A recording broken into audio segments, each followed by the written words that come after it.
Number B block में हम लोग मौजूद हैं इस समय और विधायिका सीमा त्रिखा जी हमारे साथ लोकप्रिय विधायिका हैं और कोविड से लेकर चाहे धार्मिक काम हो, सामाजिक काम हो, सभी जगह इन्होंने बढ़ चढ़कर भाग लिया और कोविड में खासकर अभी हम धार्मिक कार्यक्रम में हैं मौजूद। बात करते हैं हम इनसे। जी विधायिका जी नमस्कार। राम राम जी। आज 5वां नवरात्रा है और स्कंद माता का स्कंद माता मंदिर में है आप मौजूद, माथा टेकने आए हैं, क्या कहेंगे?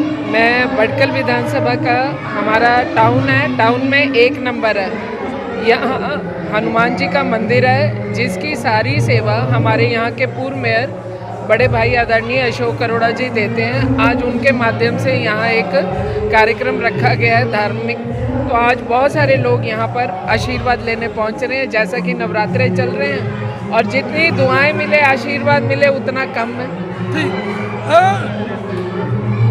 कोरोना काल था, कोरोना काल में सभी मंदिर धार्मिक स्थल सभी बंद थे, लेकिन जो बीमारी जिस तरीके से फैल रही थी आपने कदम हटाए नहीं पीछे से। स्वास्थ्य सेवाएं आपने खुद जाकर देखी और अभी मंदिर खुल चुके हैं, क्या कहेंगे धर्म प्रेमियों को?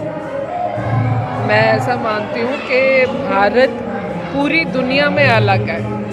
भारत की पहचान उसकी संस्कृति की है, भारत की पहचान उसके संस्कारों की है, भारत की पहचान हमारे धर्म की है।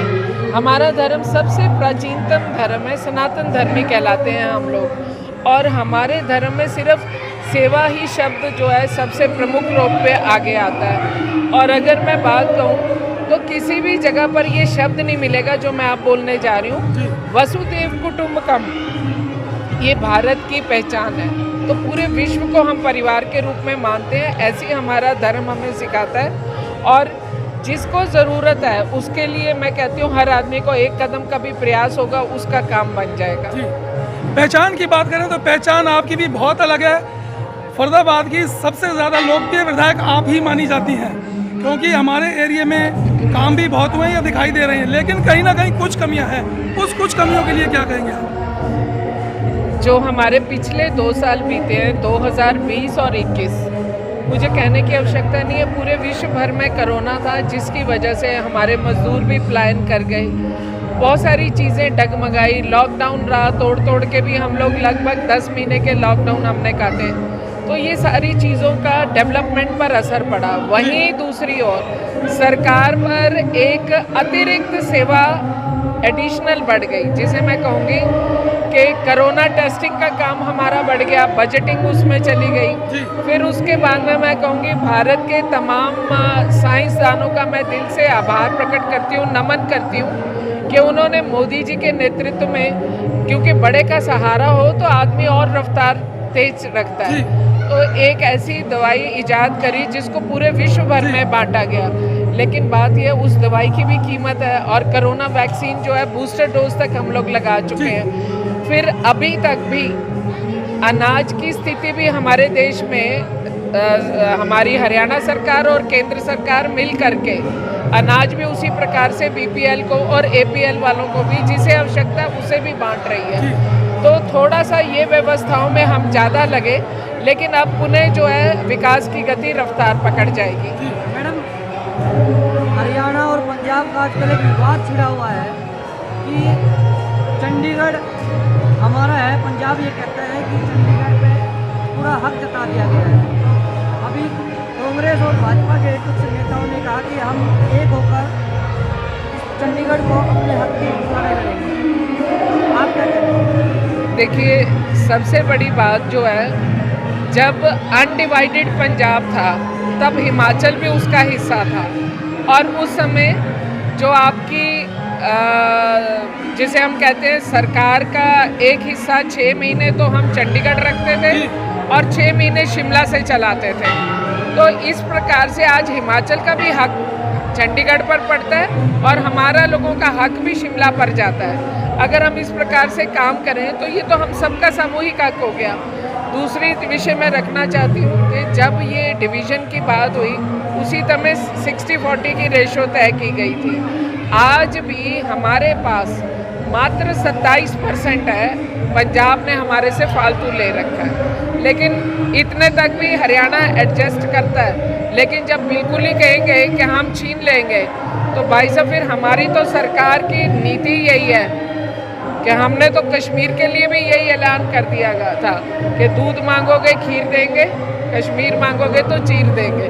तो अब दोनों पार्टियां और बल्कि दोनों ने इनेलो भी, जेजेपी भी, कांग्रेस भी और निर्दलीय भी हरियाणा की एक आवाज़ बन करके चल रहे हैं। भारत अरोड़ा जी हमारे साथ में हनुमान मंदिर 1 नंबर बी ब्लॉक में मौजूद हैं। और बता दूं आपको, नवरात्रि शुरू है, 5वां नवरात्रा, स्कंद माता का नवरात्रा जी। और तमाम श्रद्धालु मंदिर में मौजूद। भारत जी, बड़े शुभ दिन शुरू हो चुके हैं हिंदू समाज के लिए जी। और बड़े दिनों बाद, बड़े समय बाद ये फिर अवसर आया है माँ के नवरात्रे, 5वां नवरात्रा, क्या कहेंगे? समस्त फरीदाबाद वासियों को माँ के सुंदर पावन नवरात्रों की बहुत बहुत शुभकामनाएं दूंगा। जैसा कि आपने बताया कि 5वां नवरात्रा है और 5वां नवरात्रा माता स्कंद माता का होता है। मैं आपको एक छोटी सी बात बताता हूँ। महामाई के जो नवरात्रे हैं ना, हर बार एक नई ऊर्जा के साथ आते हैं। आप कभी भी देखिए, जब भी नवरात्रे आते हैं उससे पहले सभी मंदिरों के अंदर एक अलग सा जोश होता है, सनातनियों के अंदर एक अलग सा जोश होता है कि महामाई के दिन आ गए। और आप देखिए, कहीं तो हम पूरा दिन बिना कुछ खाए पिए नहीं रह सकते, और जब महामाई के नवरात्रे आते हैं तो हम पूरे के पूरे 9 नवरात्रे भूखे पेट माँ के प्रति श्रद्धा भाव रखते हुए हम लोग नवरात्रों को पूरा गुजारते हैं। और साथ ही साथ रही पावन सिद्धपीठ श्री हनुमान मंदिर 1 बी ब्लॉक की बात, तो यहाँ की तो बात ही निराली है। कारण कि यहाँ पे हर सनातनी त्यौहार को मनाने का जो तरीका है, सलीका है, जो सुंदरता है, वो सबसे अलग है। और इस बार हमने महामाई के नवरात्रों के पावन अवसर पर, जो आज 5वां नवरात्रा है, आज हमने डांडिया इवनिंग यानी डांडिया की शाम का आयोजन करा था। और आज हमारे यहाँ पर मंदिर परिसर के अंदर बड़खल की विधायिका श्रीमती सीमा त्रिखा जी भी आई थी, शहर के और भी गणमान्य व्यक्ति आए, सभी ने डांडिया खेला भी सही, आनंद भी लिया। तो आप भी लगातार पावन सिद्धपीठ श्री हनुमान मंदिर 1 बी ब्लॉक आते रहें। अपने हर सनातन त्यौहार को किस तरीके से मनाना है, किस संजीदा तरीके से आपने इसको बढ़ चढ़कर हिस्सा लाना है, और अपनी संस्कृति को जिंदा रखने के लिए यदि आप सनातनी हैं और आपको अपने धर्म का नहीं पता, तो शायद आने वाला कल हमारे सभी धर्मों के लिए, क्योंकि कोई भी व्यक्ति किसी भी धर्म से हो, उसे अपने धर्म का ज्ञान होना बहुत ज़रूरी है। क्योंकि हम सनातनी हैं, हम अपने सनातनी त्योहारों को बहुत अच्छे से मनाएं, रल मिल के मनाएं, खुशियों से मनाएं। इन्हीं शब्दों के साथ मैं अपनी वाणी को विराम देता हूं और समस्त फरीदाबाद वासियों को माँ के सुंदर नवरात्रों की, पावन नवरात्रों की हार्दिक शुभकामनाएं देता हूं। महामाई से केवल एक ही प्रार्थना करता हूं कि हे महामाई, सबके बच्चों के ऊपर सुख रखना, सुख शांति रखना, हमारे फरीदाबाद पर अपनी कृपा दृष्टि बनाए रखना। भारत अरोड़ा जी हैं, हम लोग हैं मंदिर में मौजूद, हनुमान मंदिर में। बड़े ही सुंदर शब्दों के साथ इन्होंने वर्णन किया महामाई के नवरात्रों का। तो आपको हम फिर जोड़ेंगे शहर की तमाम खबरों के साथ, धार्मिक हो, सामाजिक हो, स्वास्थ्य की खबरें हम दिखाते हैं आपको बेमिसाल हरियाणा न्यूज़ पर। फिर जुड़ेंगे आपके साथ, फिर दिखाएंगे शहर की तमाम खबरें। तब तक के लिए नमस्कार, जय हिंद।